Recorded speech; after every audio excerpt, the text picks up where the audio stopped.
You can't see her, but we can hear Up her. here. I'm still dancing. Some other artists together. In common things, friends, in common, like amazing.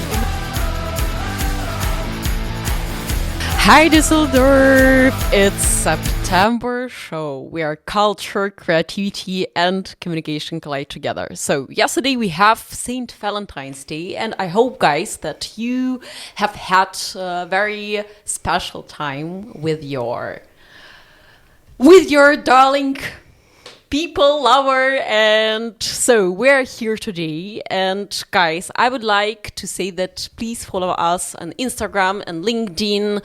So we are September 9 production, and today we have very, very special guest. And Yes, we do. Drum roll, please. So we have the amazing, the talented, the artistic, Rosie Thorpe in the house. I hope I didn't butcher your name. Oh, I love that you call me Rosie Thorpe. That's so cool. Yeah, that's great. Rosie Thorpe is fine, but Rosie Thorpe is even cooler. Then we go with Rosie Thorpe. I'm okay with that. Rosie is the artistic director and co-founder of the English Theatre Düsseldorf, which started in 2018. Since then, she's brought incredible productions like The Odd Couple, The Mountstrap to the stage. Before that, Rosie was trained at Art University and performed with top theatre companies like Selladoor Theatre, Vienna's English Theatre, and Whitehorse Theatre, touring in Germany, Austria, and the UK. On top of her theatre work, Rosie is also a talented voice artist. I'm doing this to my voice. I because see that. you know? Okay. So she's lent her voice to big brands like Mercedes-Benz, Haribo, Zalando, and in video games and audiobooks. Rosie is passionate about bringing people together through theatre and creativity. wow. I mean, I just can't wait to talk to this person. I know. It's like a Valentine's gift. I think you said it all. I think I can go home now. Rosie. Oh no. After Nelly mentioned Haribo, of course I want to ask about Haribo. Go for it. But no, sorry. It was not That's for later. It was the question, yeah.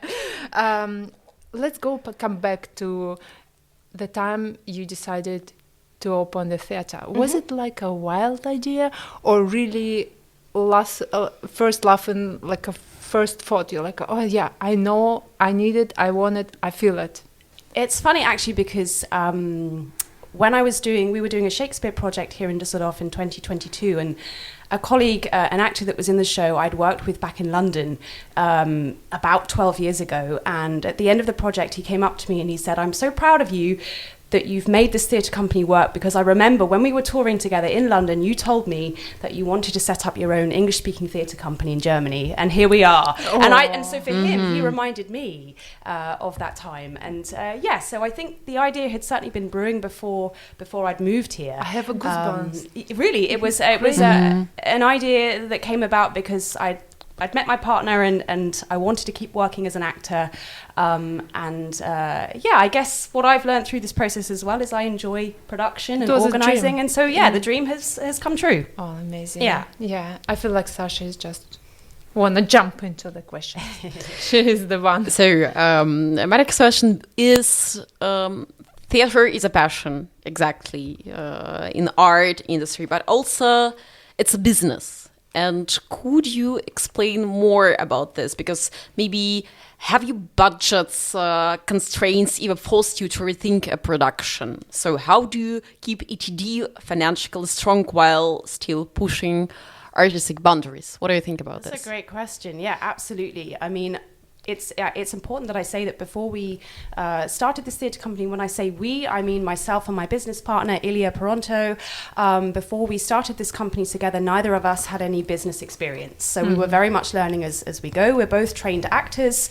And what we have learned over time is that about 95% of a theatre company is the business side, and the 5%, which for us is the fun part, is the performing. And I think a lot of people don't realize that.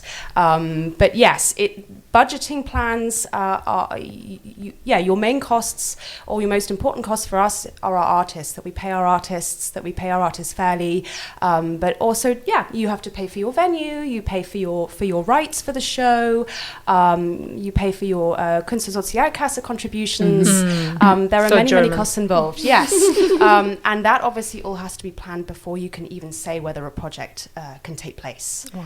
Yeah, so there are many financial constraints before a project can even move forward. Right. It's really businessy. Yeah, and as you're talking about that, I'm also wondering about like an English theater in Germany. What makes you believe that it's possible in Germany to have an English theater? What does it entail? What does it involve? Like, what's your expectation even when you're starting, when you have such an idea? How do you make it work? Well, when I moved here, I realized that there was no professional English-speaking theatre here. There's some hugely successful ones in Germany. There's in Frankfurt, in Hamburg, Berlin. I believe there's one in Munich as well, but not here in the West. And so, again, for me, that was almost a light bulb moment. Let's do this. Let's get an English Theatre Düsseldorf set up here in the West. And I feel that really sets us out as being something unique here in the city. Definitely. And that's exciting. Yeah, it is actually, because back to me living in Hamburg, I remember how really people will go, especially expats, because honestly, still me living in Germany, I'm not proud of it, but to go to the German theater, it's really effort. Yeah. After It's the different. first act, I don't care what they're talking about because my brain is melted. Yeah, already. absolutely. Yeah, that's a good point. And that's great that we can provide this community here for expats. Exactly. But also for Germans who grow confidence in listening to English language theatre, but also get to see authentic English theatre here in their hometown, rather than having to travel to London, or further afield to New York and further. Yeah. But the schools are different, I think. German school and English school. Absolutely, and there's a very different emphasis on theatre here as well. They don't really learn it in schools here, whereas that was part of my education in the UK, which has also been very, very interesting when offering workshops. We can talk about later. Offering workshops to schools is it's giving them the opportunity to perform rather than just to read it in a book. Totally. Let's piggyback on the workshops. Tell us more about the workshops and what it entails. Yeah, absolutely. That was a whole area of the company that we never really had thought about until we got requests from the community coming to us asking, do you offer a kids camp, in the summer? No, but let's give it a try. Well, do you offer something for schools on Shakespeare? No, but hey, let's give it a try. Oh, well, I'm an adult interested in theatre. Do you offer something for adults? No, but let's give it a try. And that's really been so amazing to listen to our audience and be able to provide them with something that they really Awesome. Hi, guys. Hi guys, it's September show. Hi guys, we are here again. So, Rosie, I have one more question about theater. You have said that theater should provoke and inspire. Yes. So, have you ever taken a creativity risk? Or chosen a controversial play? How it looked like, and would you like to take this risk again? Oh, that's a lovely question. And yes, Ilya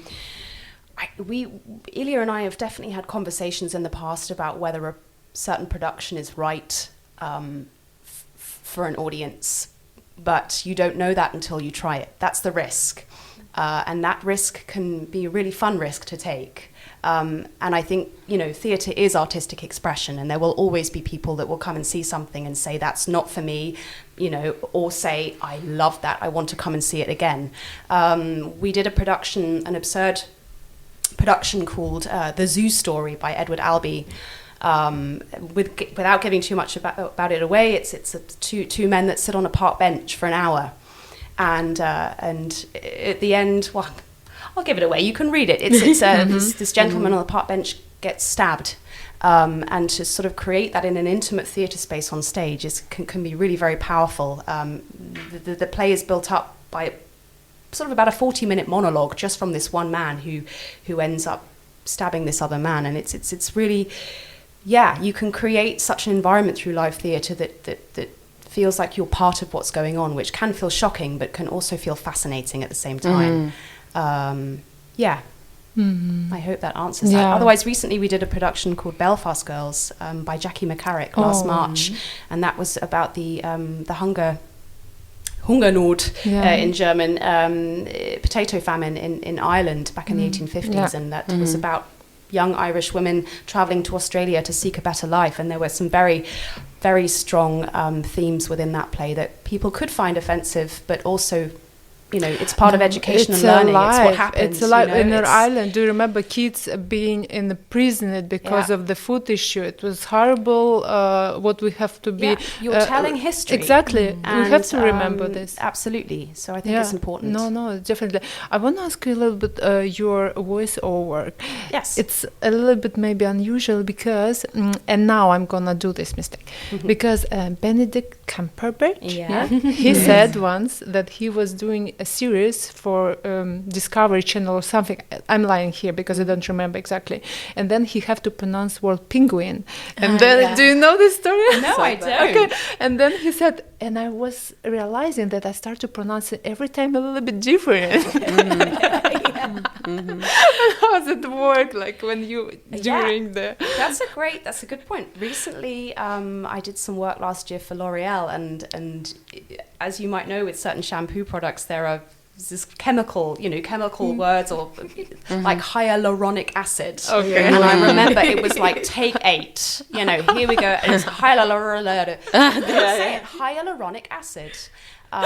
Certain words like that can really trip you up, and you feel the pressure, you know, that every time you have to retake it, you almost do it worse and worse each time, but once you've got it, and that's the great thing. You're like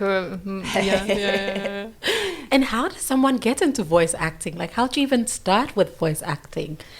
Well, I mean, I think that was an area that I sort of mainly tapped into when I'd moved here in Germany. I started out with a couple of jobs when I was working in London, but the industry there is much, much more competitive. You're up against thousands of native-speaking voice actors, and that's been really working in my favour from moving here, is that being a native-speaking UK voice artist, there's much less competition, but it's given me the opportunity to really build up a portfolio of work here. And what's been fantastic here is that you can work with voice agencies, but also with voice studios, you know, who are also looking for you to help out. And so they connect you with others. If you do a good job, they pass you on to the next person, and it builds like that, really. But you have a great voice, by the way. I watched one of the, I think it was WWF Germany, where it was about X and Twitter, and and I was like, wow, that's such a nice sounding voice. And today, listening to you, I'm like, okay, it is awesome. It's acting through voice. Really good question about the voicing, because I was thinking.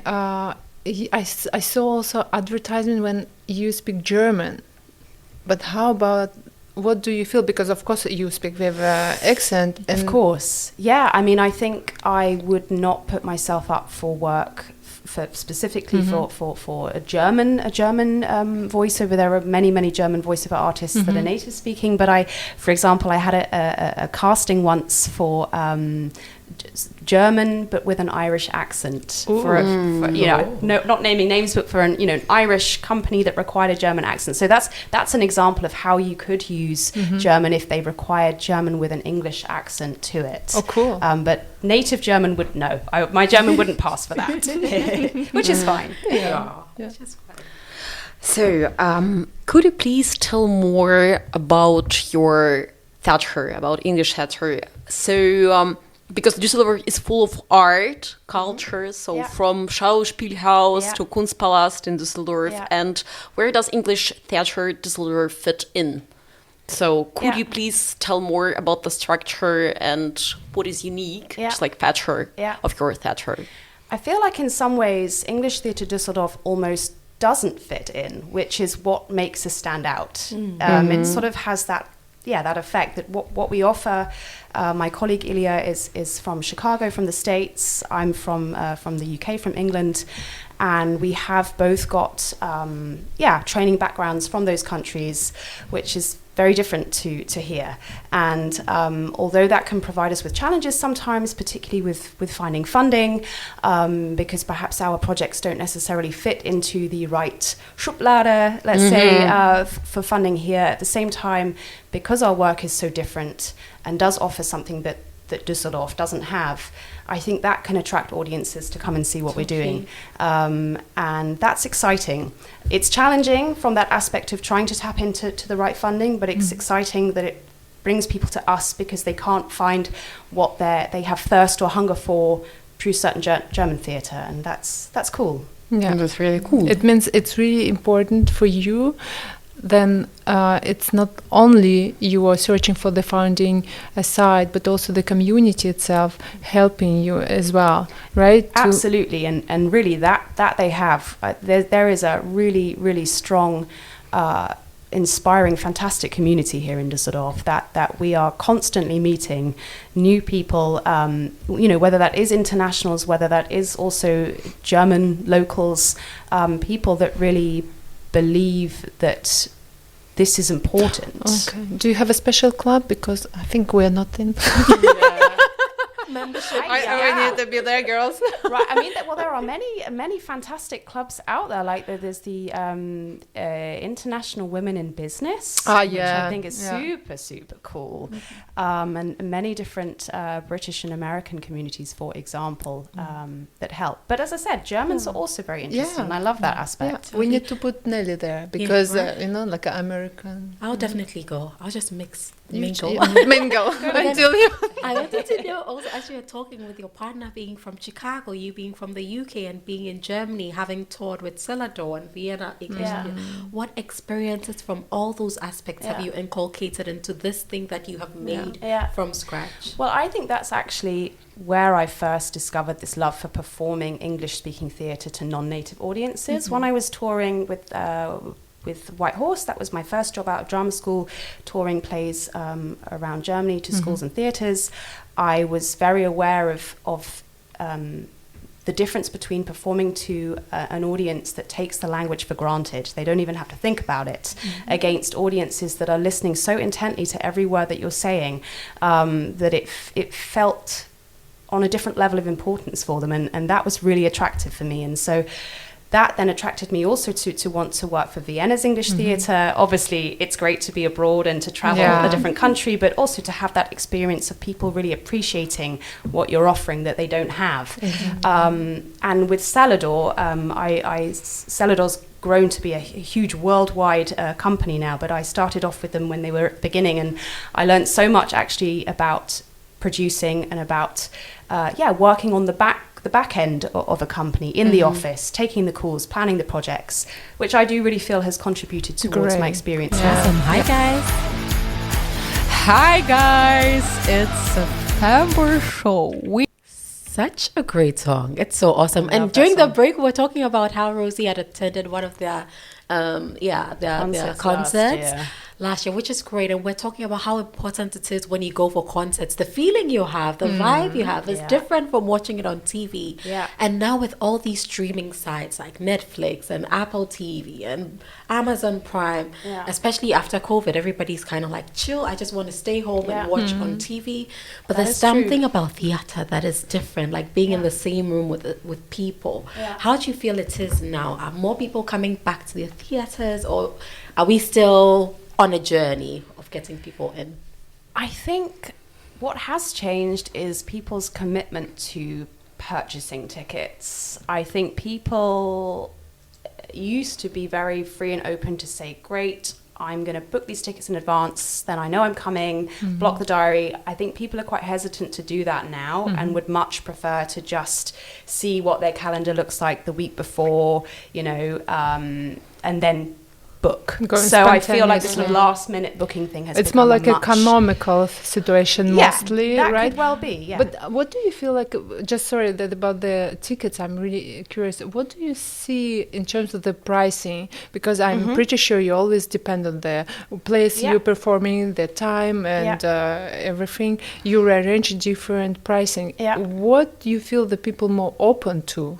what they, let's say, this golden number, they like, okay, this is, we'll commit to this price? I think that's really difficult to say. And I think that's because it can also be location dependent. You know, if a particular venue has a certain reputation, you know, you think of everyone thinks the Schauspiel House, that's the main Stadttheater here. They would not have, or the opera, you know, wouldn't have a problem to pay maybe 40, 50 euros or above for a ticket. If you're a small sort of private theatre company, you know, the last shows that we did were at the Weltkunstzimmer in Flingen. If it's a venue that people don't know, maybe they don't know what expectations to have and would feel uncomfortable paying for a ticket that's perhaps more than 20, 30 euros. But I think at the same time, it's important that you let people know and inform people of the quality of your work, and that people understand that you're offering professional theatre, and that it could be counterproductive if you don't charge enough. So it's finding something in the middle, I think. Okay. But what is about the audience? And when we are talking about dramatical theatre, because maybe it's my thought, I'm not sure, but I feel that it's not so popular in Germany, because it's popular in Germany to go to opera or to go to ballet, but I'm living in Russia for a lot of years, and dramatical theatre is just like, wow, because we have really strong theater, and people, they know everything about this, so there are a lot of dramatical theaters, and they are just like not about opera, not about ballet and so on, drama. We need drama. Can you please tell us more how reacts audience, what she is looking for, and some part? I think that's a great question. I think it's if you're trying to sort of reach out to a younger audience, which I think is certainly something that we're working on, and we do feel that there's certainly been there's been an increase there. I think it's important to address certain themes and certain situations within the plays that you choose to do that are interesting for younger people. But I think at the same time, you don't want to push out your older audiences, so it's about providing something for them as well that might be a classic or something more traditional, like when we did The Mousetrap by Agatha Christie. You know, it's a famous classic. It's been in the West. It's the longest running show in the West End. You know, those sort of audiences might be attracted to that, whereas a piece of new writing that might touch on certain more modern day themes might attract a younger audience. So for us, it's important to find the right balance when we're planning future shows to make sure that we include everything. You like scheduling more variety of it, but also about if we're talking about young audience, it's one thing. The audience which is love already the theater and have a culture of raising, maybe they're raised with this, but how about the new upcomer screenwriters? Then they come to you and they say, look, I really wrote something, I feel it, and you read it and you're like, you know what, or maybe opposite, you're like, you know what, we're gonna take it. That's really strong.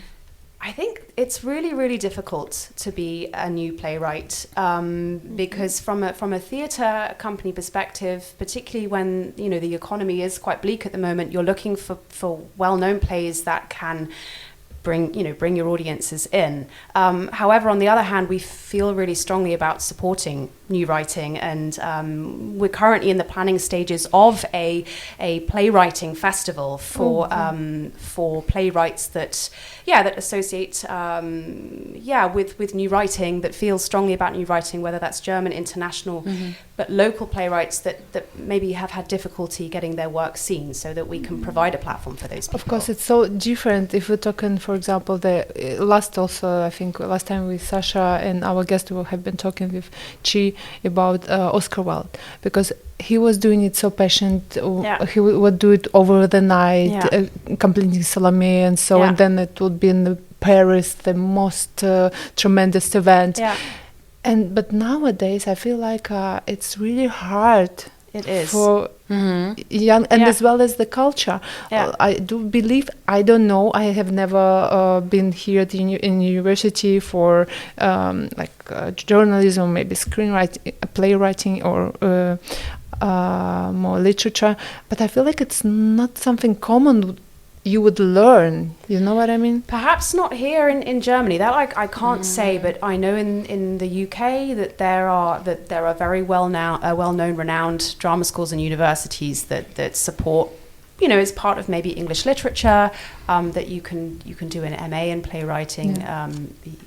It's hard, but it needs support to be celebrated. Sasha, I feel like but I have one more question. For example, if we talk about Germany, for example, I'm a young director and I would like to make some play, but I'm living in Germany, and so what should I do to realize this, to make my dream come true? Because the school, it's not just like a German school, it's not well known. And it's not popular to make some just like classical theater, just like classical plays.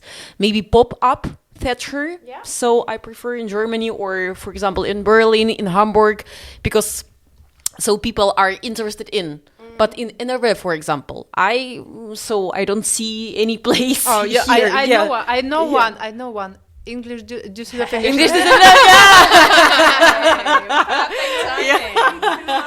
Well, it's funny that you say that. No, I mean we always welcome people to directors, artists to send us their work. If it happens to be that we're working on a specific project where we're looking for a certain director, or we're looking for a set designer, or we're looking for support with costume, if it fits for that time, then we're very happy to discuss that further. But otherwise, to answer your question, I would say that if a director has a specific project that they're keen to work on, then they should work to lifting that off their feet themselves. Find a venue, however small or big that is, maybe a local community hall, a school, and find the people that you're interested in working with, and believe in yourself. Just do it, because that's what gets the ball rolling. Awesome. Hi, guys.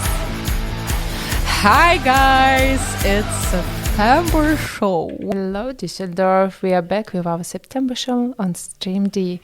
Rosie, we have been talking a lot and I love it with laughter, the happiness about the theater, and I'm pretty sure that during your career, amazing career, you met some people or you have been performing some actors or actresses, then you had funny coincidence which maybe come up like in your mind is a funny story. Of course we don't wanna trying to think of no names, funny coincidences, no names or funny stories. You mean maybe something? Yeah, funny because like we have been talking about Shakespeare, right? Production. Maybe there was something. Well, we had a fantastic experience with. Well, yes, this coincidence, obviously, with working with this colleague of mine that I'd worked with in London was also what a surprise, and he actually lives and works in Vienna. So it's funny that we both sort of from London then took off to work internationally with different companies. But that particular project that we did in 2022 is part of a festival that we hope to get off the ground at some point, Shakespeare am Rhein. We worked with many international artists from the Ukraine, America, New Zealand, Ireland, and then locals also from Germany. And that was very exciting to have such an international production, including flying some actors over from the UK. And we performed, open air at the Kaiserveitsruine in Düsseldorf. Oh, nice. It was an incredible experience to perform, under the night sky, still hearing the birds and watching Romeo and Juliet. And we really feel that it's something that would be a fantastic permanent festival here in Düsseldorf. It's going to be permanent, right? Well, unfortunately, it isn't possible without funding. And that's where, where we are looking for investment and people that really believe in this project. But it's certainly work in progress, and we really hope that we'll find that with time and people. Guys, can if somebody listens with a lot of money, please, who loves Shakespeare, and let us know. Please do. We want to go next Valentine's, please, to sit under the stars and watch this. So fund this project. Please bring be your warm us. coats and Please be us Valentine. Be our Valentine. Absolutely. So, Rosie, could you please tell more about experience, or just like some kind of advices to our audience? How important is a formal education in theater compared to hands-on experience? And can someone succeed without a degree in performing arts? Because we were discussing, just like before our show, that in England, for example, it's not just like necessary, but necessary to have some kind of form education. But in Germany, it's more about hands-on. Could you please express more about this? I think the benefit of having training is that you learn all of the basic skills required for performing. And I think people who haven't done an actor training perhaps don't realize exactly what that entails, and there is a lot of skill involved in learning that craft, and I guess that's where it puts you in an advantage, and I do truly believe that you can from over the years of watching audition tapes and having castings, you can really see the difference between somebody who has trained and who hasn't trained. And for us, as Ilya and myself have both trained, I think that's a sort of part of the standard of what we expect. But at the same time, there is a lot of raw talent out there and a lot of very motivated people. And that I would say is that if you want to go into any kind of career in the arts, it's all about self-motivation and hard work. You can be the most talented actor in the world, but if you don't have the self-motivation and hard work to get yourself out there, to send off your CV, to send off your casting tapes, to reach out to casting directors, to often, be a little bit cheeky and ask people for something, then you will have a difficult time because it's so competitive. Of course. So that would be my advice. A really question about Stanislavski's system. Do you believe in it? Do you like it? Oh, it's been a long time since I've looked at Stanislavski To since my live training. as your subject. Yeah, To live think, fully. I think it's a way of working. It's a method, and I think there can be a lot of truth that can be discovered through working in that way. I think it's also a very, very interesting process to put yourself through some of his methods and work.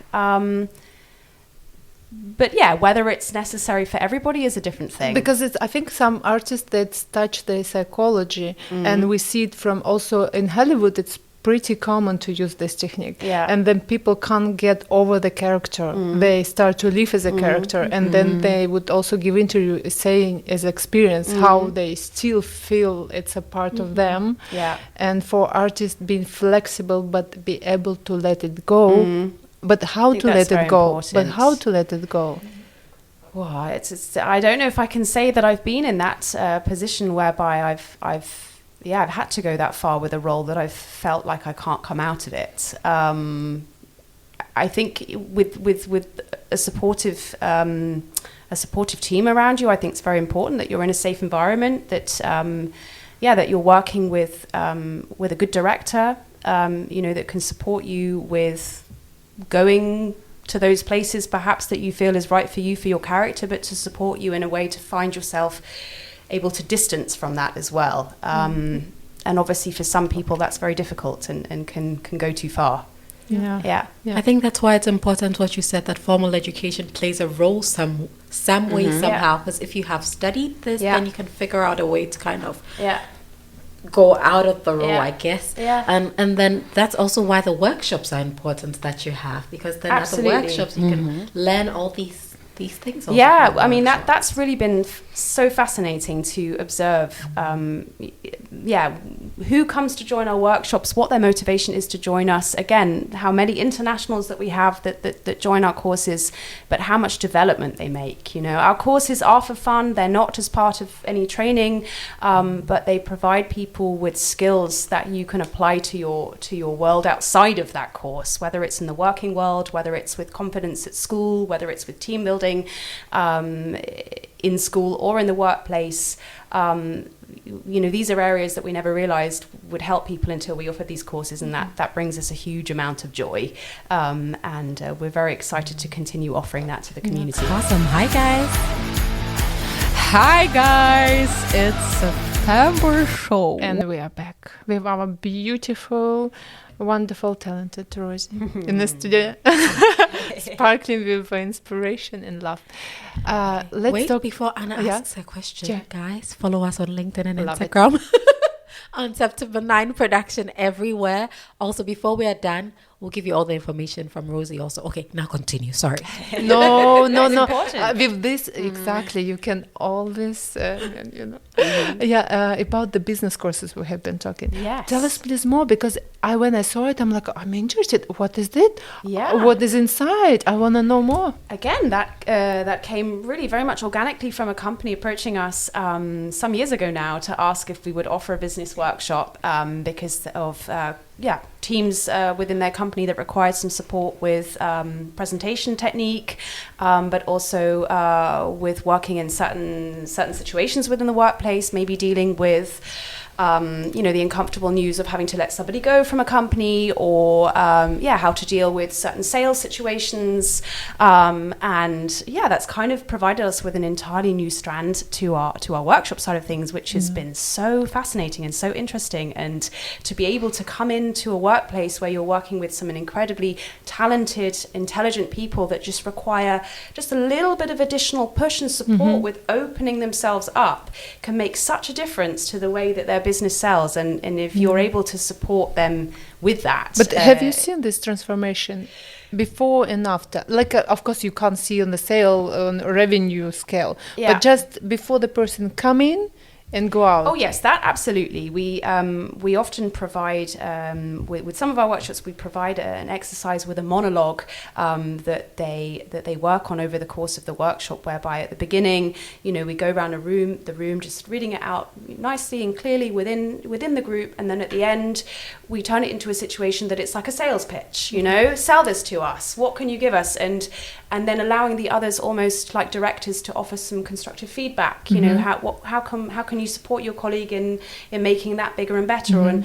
And so you see that development then from this sort of beginning of working around the room with the text very internally, to then presenting it, thinking about somebody that you perhaps admire from the stage, on the platform, whether it's a politician, whether it's a playwright, whether it's somebody on television, that to sort of keep that internally in mind and to allow yourself to almost step into a role of someone else. Yeah. Wow, That's so great. It's fun. something It's unique. really fun.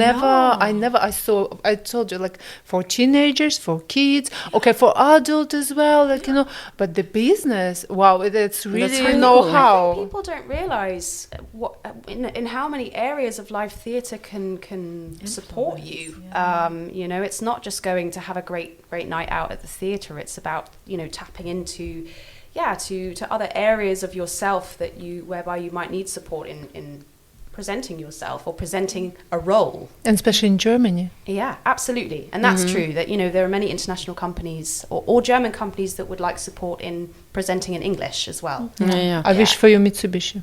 Well, that would be nice. Anyone out there? Yeah, just like speaking loud, because the power of voice, it's Vocal training.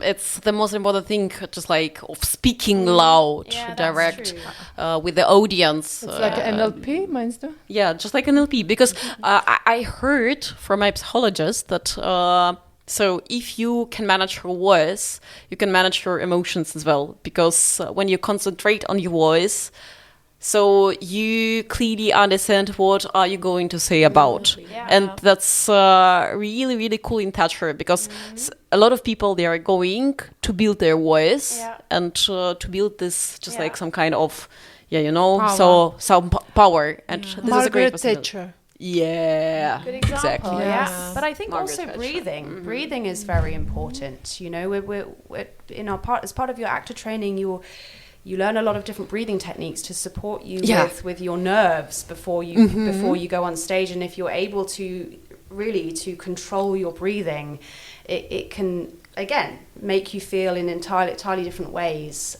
just as much as with the voice, and how that can help you to feel and feel different in different situations. I also heard about intellect. Then if you are breathing through the nose, then you're more intellectual. for kids especially. Then you're breathing through the mouth because it's not enough air to your brain. That's interesting. Exactly. I knew it from really smart person. Well, I've also learned something today. That's very interesting. Just like Ujjayi Atmung from yoga, because in yoga you are breathing through your nose and sometimes out with your mouth. But Ujjayi Atmung, Ujjayi breathing, it's what we are using. It's like what you are using. No, what we are using. And we have no idea what you're talking about. Ujjayi breathing, just like yoga breathing. But I mean, breathing can also affect emotion. You know, if you need to reach certain emotions within a character, whether that's a very happy person or it's whether you're trying to find deep, sad emotion, breathing can also support you with finding that. Or also excite you, like especially before you go to the stage. Yes. Also, when you do like a faster breathing, and then you're like, I'm pumped up, I'm ready. No nerves anymore. I watched something by Tony Robbins not too long ago, like 3 days ago, and he had a session and he was talking about like the importance of all these things that we're talking about, like breathing and how you talk and and how it boosts your confidence. And I'm thinking, how great is it that you're able to help people to do that also, to get confident and believe in yourself just by changing how you sound and how you act. That's an amazing preparing thing. oneself for nervous situations within the workplace. It's really Rosie, cool.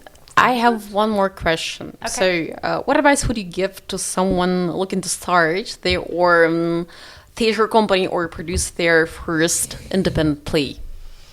My advice would be, which is much like how Ilya and myself started out, is just don't overthink too much about the business side. Don't overwhelm yourself with all of that stuff. First of all, just find a team, like we discussed earlier, director, performers, a venue, and just get your first product out there. You know, much like it for any startup, get your first product out there, get your first show out there. You know, invite your audience. You could even do a show for free to get people to come along and almost sort of give you some reviews and feedback on it, and that will give you the confidence to get the ball rolling on moving forward. Obviously the business stuff is then important if you want to take that further and really set up your own business. But for any budding performers looking to start a theatre company, just get your first project out there and then take it from there. And could you just like give advice about some theatrical events in NRA in Düsseldorf or just festivals? I know. First of all, a Shakespeare Festival is coming. And second of all, Hopefully. I know, Rosie, we have been talking about 2 beautiful tickets. Yes. Please. Yeah, I mean, well, we would absolutely love to provide one of our listeners today with a couple of complimentary tickets to a future ETD production. So, yeah, please do obviously get in touch with the team here if you'd like to be included in that lottery. Oh, guys, now my phone is burning. We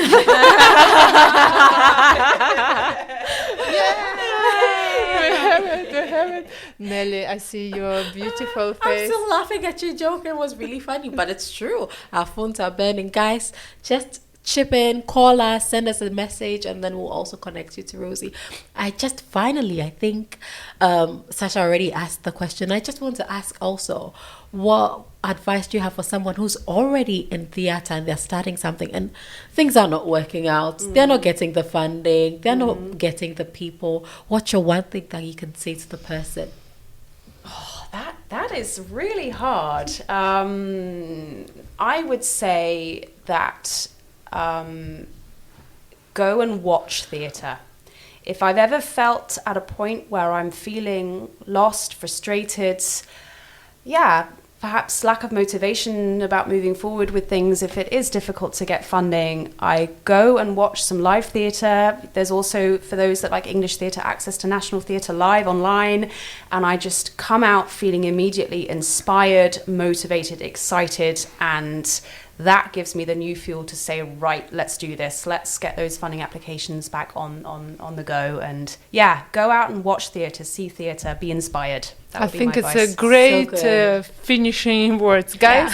Yeah. Rosie, thank you so much for being here today. We really were, I mean, I was so enjoying the conversation. You're such a smart, interesting, incredible, open-minded person and talented. Guys, we will keep all links and we connect you with workshops. We will also provide this information like Nelly already said, Sasha already said.